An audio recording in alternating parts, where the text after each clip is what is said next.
Hai semua pelajar jarak jauh, selamat datang ke sesi penerangan kita hari ini. Jom kita terus selami topik ini dengan penuh semangat. Saya akan jadi panduan anda untuk masterclass hari ini di mana kita akan kupas bab 5 secara mendalam. Kalau anda pernah tengok penyata keuangan dan terfikir, macam mana nak mula analisis syarikat ni stabil ke tak? Anda berada di tempat yang betul. Sediakan nota anda sebab kita akan rungkai topik ni satu persatu. Kita mulakan dengan satu soalan yang sangat kritikal. Adakah syarikat ni mampu bertahan lama? Ini sebenarnya persoalan tentang survival sesuatu bisnes. Cuba bayangkan macam kita buat pemeriksaan kesihatan pesakit. Kita bukan setakat nak tahu nadi dia berdegup ke tak hari ini, tapi kita nak tahu mampukah badan dia bertahan untuk 10 atau 20 tahun lagi? Kesolvanan inilah jawapan kepada soalan jangka panjang tu. Beza antara dua konsep ni memang ketara. Di satu pihak, kita ada kecairan atau liquidity. Ni ibarat kita periksa nadi pesakit.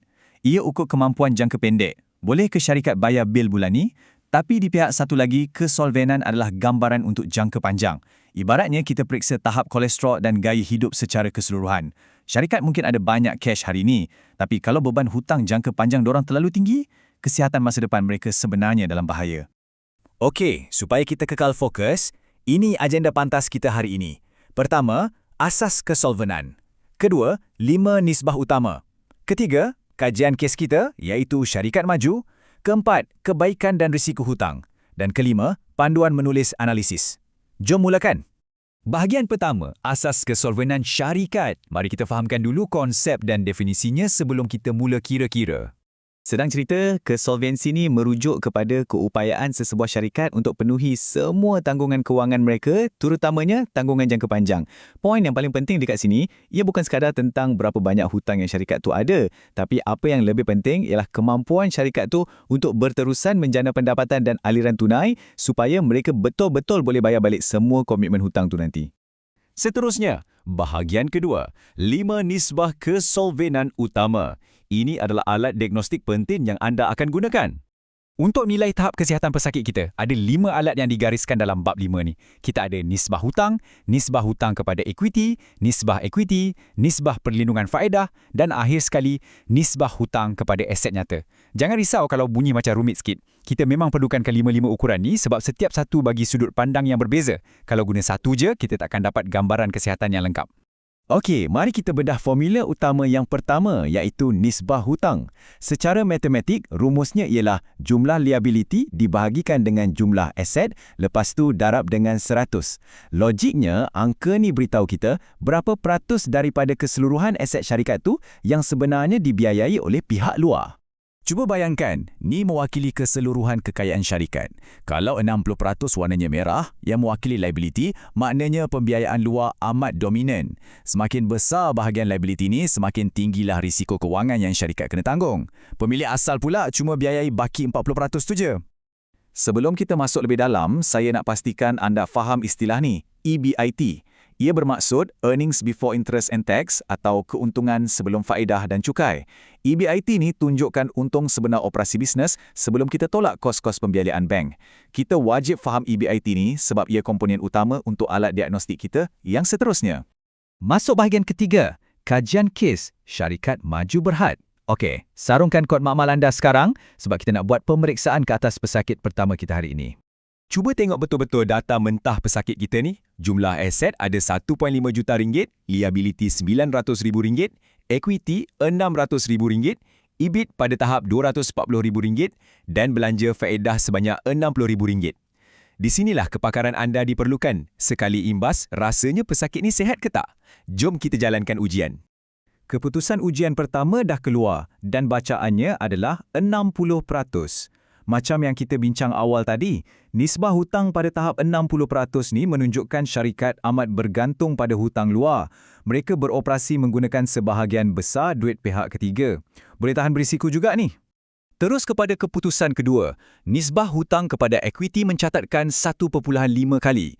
Maksudnya, untuk setiap RM1 duit pemilik atau equity, ada RM1.50 beban hutang. Ini mengesahkan yang tahap leverage kewangan syarikat memang tinggi. Risikonya memang nampak jelas. Tapi tunggu jap, sebelum kita mula panik, jom kita tengok ujian ketiga, nisbah perlindungan faedah. Keputusannya 4 kali. Lega sikit. Ni maknanya, untung operasi dorang atau EBIT tu 4 kali ganda lebih besar berbanding belanja faedah yang dorang kena bayar. Pendek kata, walaupun hutang mereka banyak, syarikat masih mampu bayar komitmen hutang dengan sangat selesa setiap bulan. Jadi secara keseluruhannya, apa diagnosis akhir kita untuk syarikat maju ni? Kesolvenan dorang berada pada tahap sederhana. Betul, beban hutang yang tinggi itu satu risiko yang kena pantau rapat. Tapi buat masa ni, keupayaan syarikat menjana untung yang kukuh amat melindungi mereka. Pesakit kita ni selamat asalkan gaya hidup dia terus dipantau. Masuk ke bahagian keempat, kebaikan dan risiko hutang. Mari kita kupas sikit secara falsafah kenapa tak semua hutang tu jahat. Mari kita bandingkan realitinya. Di satu pihak, hutang ini boleh jadi alat pertumbuhan. Ia beri peluang untuk syarikat beli aset produktif untuk kembangkan bisnes tanpa perlu cairkan pemilikan pemegang saham. Tapi di pihak yang satu lagi, realitinya sangat keras. Hutang beri tekanan pada aliran tunai. Kalau krisis ekonomi tiba-tiba melanda dan jualan jatuh teruk, beban bayaran faedah yang tetap tu betul-betul boleh heret syarikat ke kancah muflis. Kalau ada satu pengajaran penting yang saya nak anda bawa pulang hari ini, hutang bukan semestinya buruk. Semuanya bergantung pada konteks. Hutang yang digunakan untuk beli kilang baru yang menjana keuntungan, itu hutang produktif. Tapi hutang yang dibuat semata-mata nak tampung kerugian operasi harian, itu memang resipi yang menempah maut. Kita dah sampai ke bahagian terakhir, bahagian kelima, panduan menulis analisis berkesan. Anggap je ni resepi untuk bantu anda cemerlang dalam peperiksaan atau kagumkan bos anda nanti. Ini dia 6 langkah penting untuk hasilkan penceritaan keuangan yang profesional. Pertama, nyatakan nombor anda dengan jelas. Kedua, tafsir apa sebenarnya maksud nombor tu. Ketiga, kaitkan dengan risiko di dunia sebenar. Keempat, bandingkan pula dengan nisbah-nisbah lain, macam yang kita buat pada syarikat maju tadi. Kelima, jelaskan punca kenapa ia berlaku. Dan keenam, buat satu kesimpulan menyeluruh. Kalau anda ikut je 6 langkah ni, garanti bos atau pemeriksa anda akan impressed. Tapi awas ya, ramai yang terperangkap buat kesilapan biasa ni. Tolong jangan melulu buat rumusan yang semua hutang tu buruk tanpa usul periksa. Selain tu, sentiasa ingat yang setiap industri tu berbeza. Nisbah hutang syarikat hartanah tak akan sama dengan syarikat IT. Dan yang paling penting, jangan sesekali abaikan aliran tunai. Syarikat mungkin untung atas kertas, tapi keuntungan atas kertas tak boleh guna nak bayar hutang bank tau. Tunai adalah raja. Sebagai penutup, saya nak tinggalkan anda dengan soalan provokatif ni. Kali seterusnya anda tengok laporan kewangan syarikat kegemaran anda, tanyakan pada diri sendiri, adakah struktur hutang mereka ni dibina untuk jamin kelangsungan masa depan atau ia ibarat bom jangka yang tunggu masa nak meletup? Anda kini dah ada kemahiran diagnostik untuk cari jawapannya. Teruskan meneroka dan selamat menganalisis.